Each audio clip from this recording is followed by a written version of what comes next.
On va vous parler non pas de réalité virtuelle mais de réalité augmentée à des fins d'éducation. On est ici sur le stand Exotest et on en parle avec vous, Christophe Van den Schuren. Vous êtes responsable des matériels didactiques au sein de cette société. Alors la réalité virtuelle, c'est un nouveau mode pour mieux comprendre comment fonctionne un moteur. Voilà, tout à fait. C'est utiliser un outil d'aujourd'hui pour des jeunes qui sont habitués à ce type de solution et de pouvoir mieux comprendre le fonctionnement interne d'un moteur thermique d'un véhicule.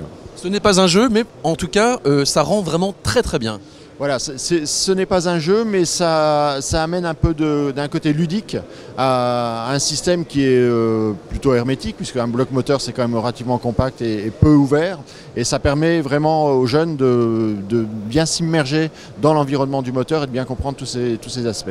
Alors là, vous avez un collègue qui a le casque sur la tête, voilà. Il ressemble un petit peu à un cyborg, mais il voit, lui, par contre, dans ses lunettes, exactement ce qui se passe dans le moteur. Voilà, il voit tout l'ensemble du bloc moteur. Ça lui permet de visualiser tous les composants, de localiser les systèmes et de pouvoir bien situer tous les éléments du moteur.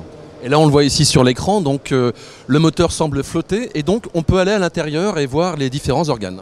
Voilà, et on peut aller sélectionner des fonctions. Si on prend par exemple la fonction d'un circuit d'air, on va pouvoir isoler le circuit d'air et visualiser toute sa chaîne de fonctionnement. Je sais pas si...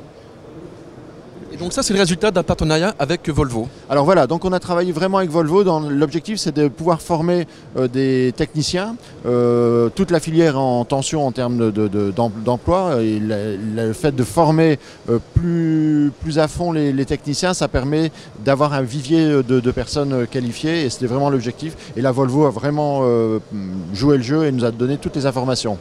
Alors le moteur pèse 2 tonnes, donc on comprend qu'il ne soit pas sur le stand, évidemment. On le voit à l'écran, c'est quand même beaucoup mieux. Et le casque que porte donc cette personne, c'est un casque HoloLens, donc un nouvel outil pour la pédagogie et afin de former les réparateurs de demain.